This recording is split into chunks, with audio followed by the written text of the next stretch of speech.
मैं सुरेश्वर मिश्रा, माधव ज्ञान केंद्र inter college Naini Prayagraj, biology science में आज मैं आप लोगों को रुधिर के बारे में बताने जा रहा हूं। मनुष्य का रुधिर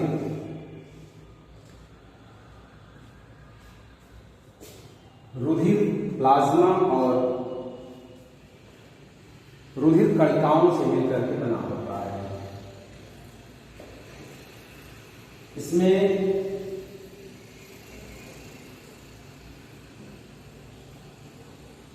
रुधिर कणिकाएं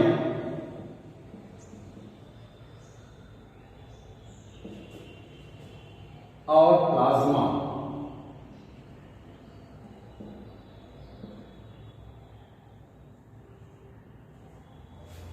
को हिंदी में प्लाविका कहते हैं। यहाँ प्लाविका या प्लाविका रेड ब्लड कॉर्पल्स,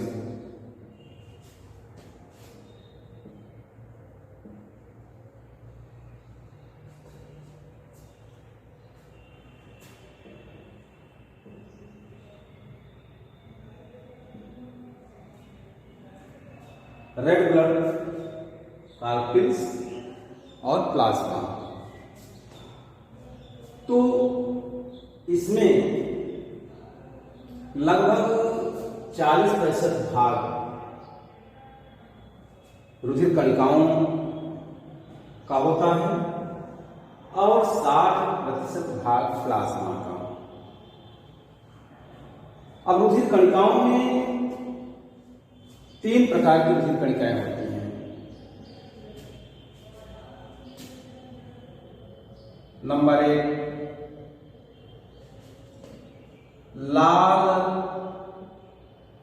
लाल रुधिर कणिकाएं, लाल रुधिर कणिकाएं।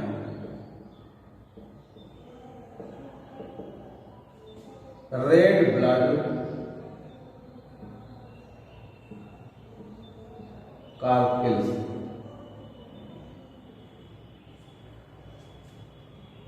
दूसरा है श्वेत रुधिर कणिकाएं,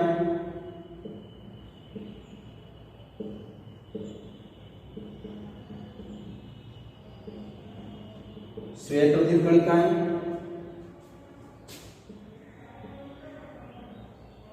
व्हाइट ब्लड कॉर्पल्स। और तीसरी है प्लेटलेट्स,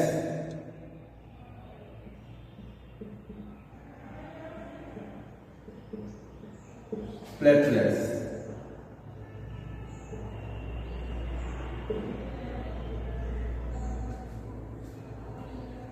इन 3 प्रकार की कणिकाओं से रुधिर का 40% भाग बना होता है।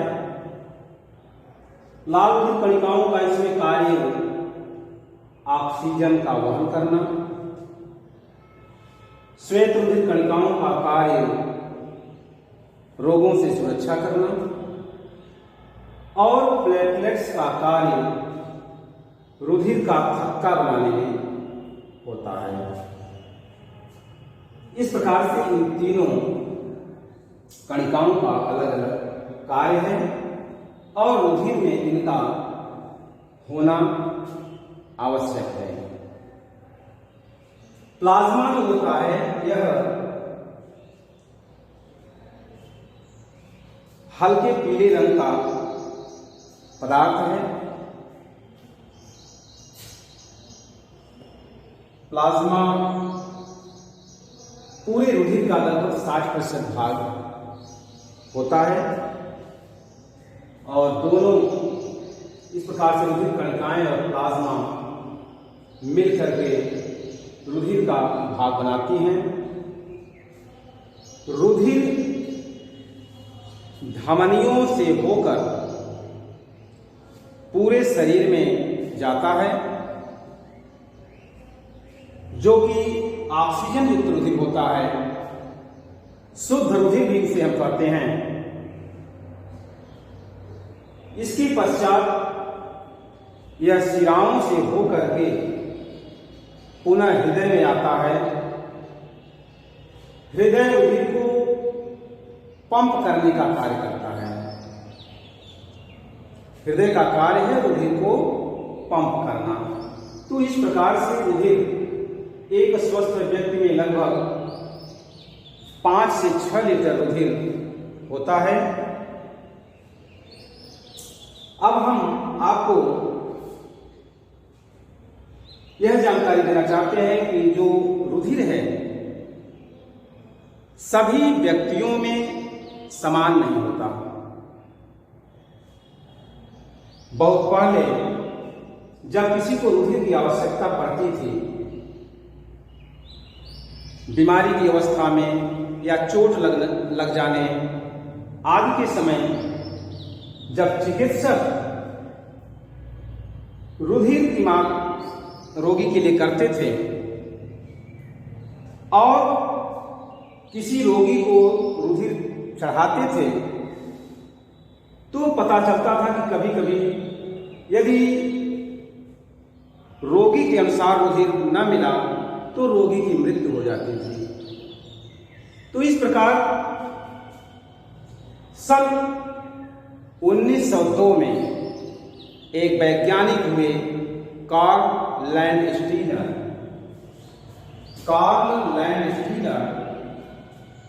मैं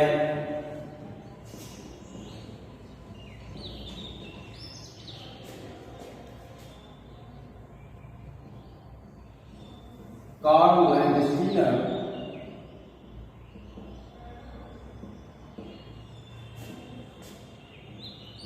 ने सन 1902 में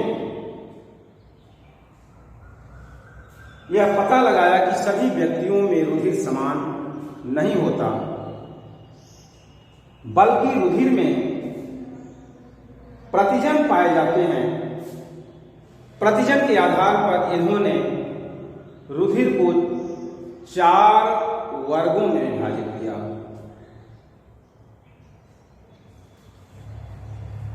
अब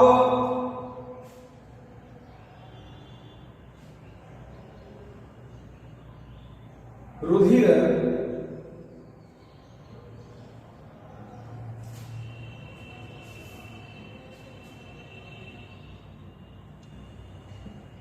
यहां रुधिर वर्ग, ब्लड ग्रुप,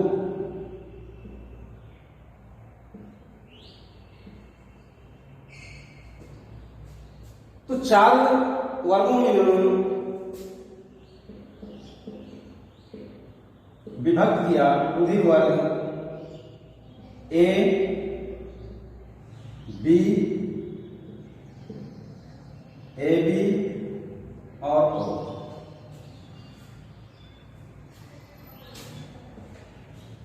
अब इनमें उपस्थित प्रतिजन,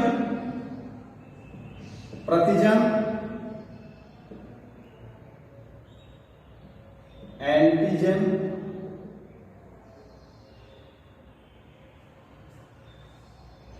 प्रतिजन ए में ए,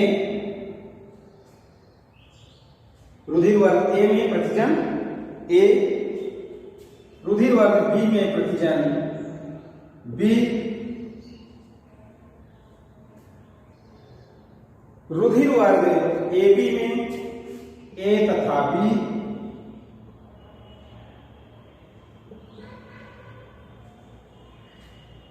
और रुधिर वर्ग ओ में कोई नहीं।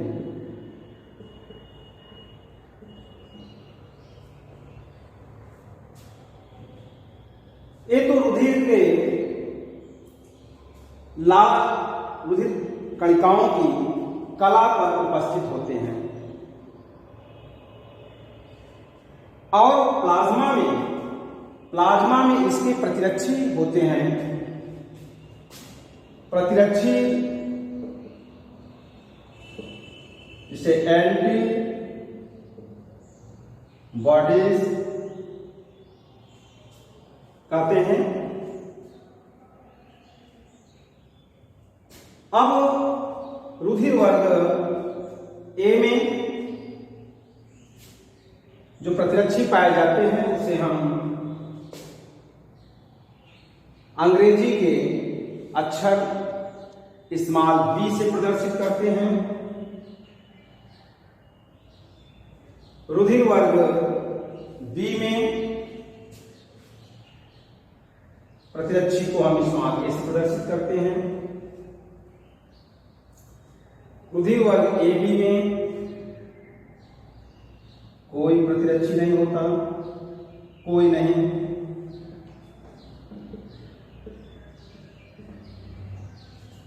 और रुधिर वर्ग ओ में ए तथा बी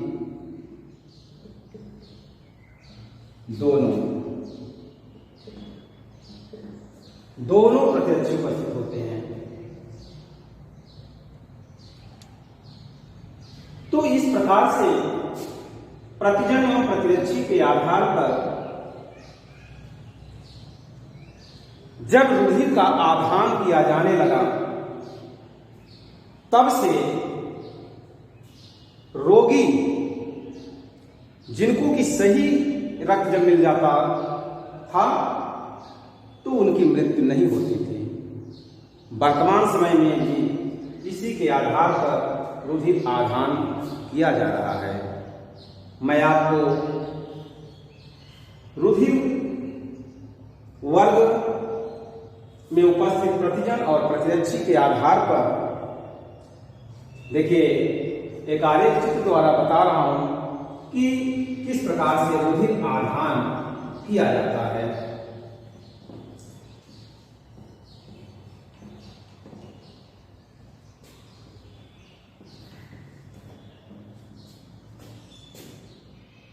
दाता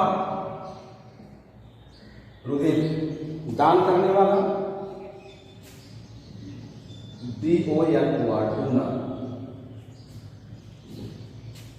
और ग्राही जिसे रुधिर की आवश्यकता है,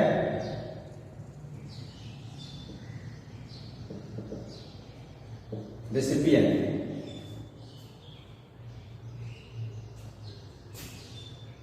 रुधिर वर्ग ए, बी, ए बी और ओ।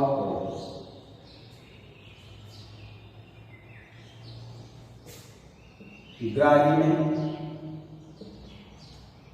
ए बी और ओ। अब इसमें आप देखिए कि रुधिर वर्ग ए को दे सकता है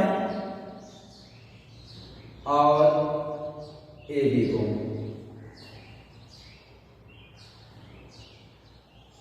अब आप देख रहे हैं इसमें उपस्थित जो प्रतिजन है रुधिर वर्ग ए है, यहां भी इसमें ए उपस्थित है। रुधिर वर्ग बी को दे सकता है और ए बी को, क्योंकि इसमें बी यहां उपस्थित है। रुधिर वर्ग ए बी को, रुधिर वर्ग ओ को, ए बी को, बी को और ए को दे सकता है। अब आप देख रहे हैं कि ए बी सभी से रुधिर ले सकता है, इसलिए ए बी रुधिर वर्ग को हम सर्वग्राही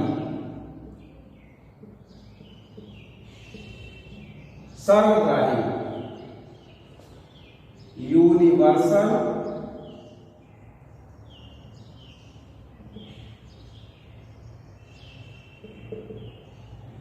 रेसिपिएंट कह सकते हैं। और रुधिर वर्ग O जो कि सभी वर्ग को रुधिर दे सकता है, इसलिए इसे हम सर्वदाता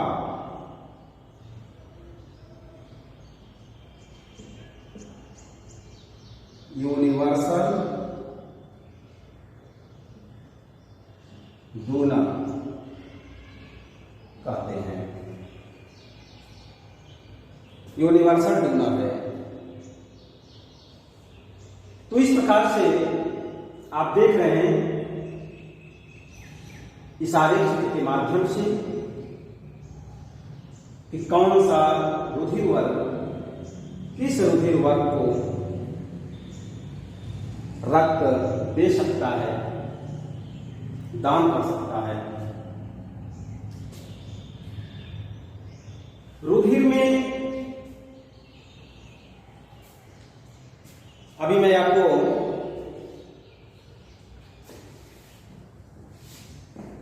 किस प्रकार से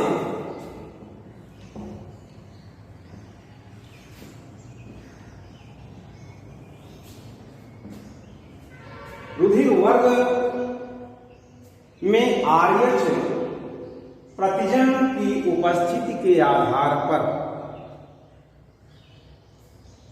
हम इसको 8 समूहों में विभक्त करते हैं।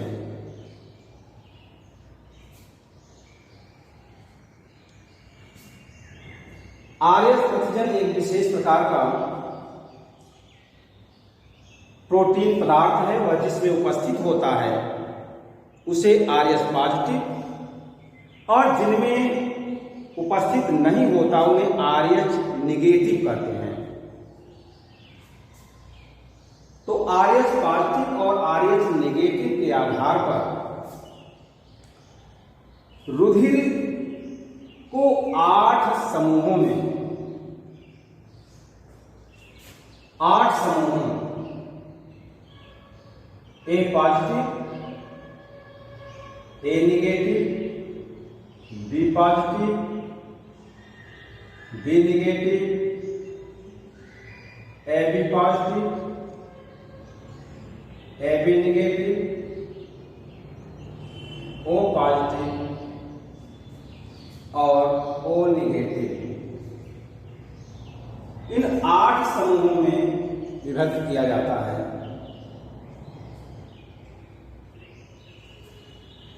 जब हम रुधिर की आधान के समय जांच कराने जाते हैं तो उस समय एक की स्लाइड पर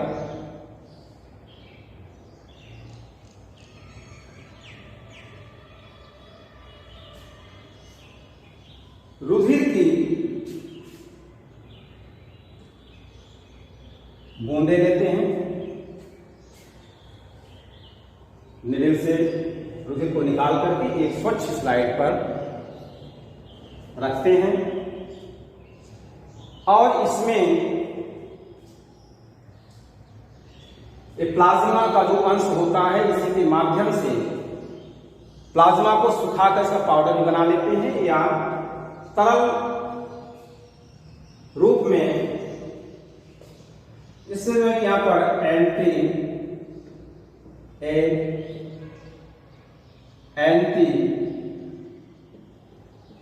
बी और यहां पर एंटी सी या और नामों से इसका संबोधन करते हैं हम। सी 3 प्रकार के ये सीरम आते हैं। अब हम कैसे इसका देखिए यहां पर अब हम इसकी बूंद को लेकर के यहां रुधिर पर मिलाकर के एक स्टिक से इसको मिलाते हैं। एंटी बी को इस बूंद पर डाल करके उसको स्टिक से दूसरी स्टिक से मिलाकर और फिर एंटी सी सीरम को इसमें डालते हैं। इससे आरएच पॉजिटिव या नेगेटिव का पता चलता है। तो आइए अब इसके आधार पर हम देखते हैं, जैसे एंटी-एज सीरम को इस पर मिलाया, इस बूंद में डाला,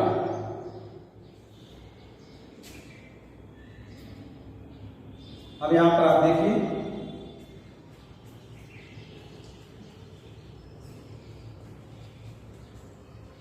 यदि एंटी-ए, अभी मैं बना रहा हूं यहां पर, ये क्लॉट के लिए चिन्ह है, माने रुधिर का थक्का बनने के लिए।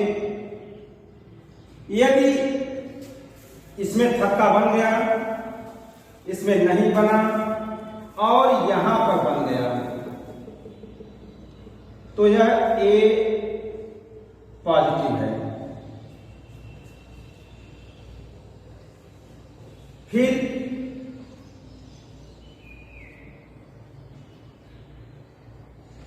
इसमें थक्का बन गया, यहां नहीं बना, यहां नहीं बना, तो यह ए नेगेटिव है।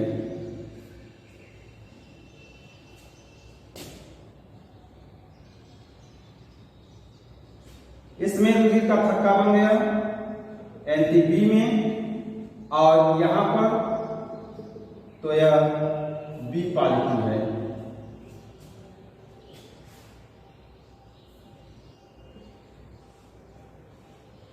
आगे देखिए,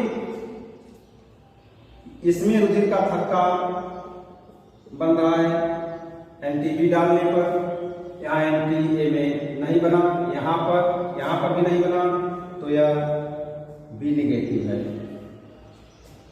इसी प्रकार से यहां पर दोनों में,